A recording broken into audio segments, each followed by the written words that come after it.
দেখো বন্ধুরা, শাশুড়ি মা যে 3টে থালাতে দিয়েছিল না ওই আমসত্ত্ব, তোমাদের দেখিয়েছিলাম রোদে শুকাতে দিয়েছি। দেখো এত সুন্দর উঠেছে, পুরো মনে হচ্ছে দোকানের কেনার মতন, একদম ট্রান্সপারেন্ট, এদিক থেকে ওদিক মনে হচ্ছে দেখা যাবে, এত সুন্দর পাতলা হয়েছে।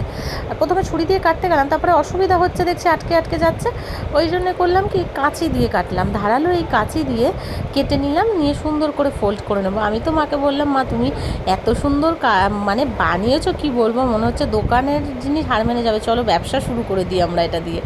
অসাধারণ অসাধারণ খেতে হয়েছে, খুব ভালো হয়েছে। আর আমরা কী করবো, আমি মাকে বললাম এগুলো সব পিস পিস করে কাটবো, ওরকম বড় ভাঁজ করে রাখার থেকে এরকম ফোল্ড ফোল্ড করে সুন্দর করে সবগুলোকে একসাথে সাজিয়ে রেখে দেবো, বেশ মানে সুবিধাও হবে। একটা বক্সের মধ্যে সরিয়ে চারিদিক করে রাখলে একটার সঙ্গে একটা লেগেও যাবে না, ফ্রিজে ভরে রেখে দেবে, যখন ইচ্ছা খাবে। আম তো সবসময় পাওয়া যায় না, আম যখন পাওয়া যাবে না তখন এটা আমের পরিবর্তে খেলে বেশ ভালো লাগবে। দোকানেরগুলো কিন্তু ওর সঙ্গে নাকি শুনেছি কুমড়ো তেঁতুল এগুলো মেশানো থাকে, ভালো হয় না নাকি।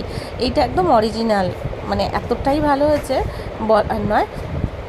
যাই হোক, তোমাদের সঙ্গে শেয়ার করলাম, কেমন লাগলো অবশ্যই সকলে কমেন্ট করে জানাবে। দেখো জাস্ট কালারটা যেমন এসছে সেরকম সুন্দর হয়েছে একদম। সবাই ভালো থেকো, সুস্থ থেকো, আবার নতুন ভিডিওতে দেখা হবে। ভালো লাগলে লাইক কমেন্ট শেয়ার করো, টাটা।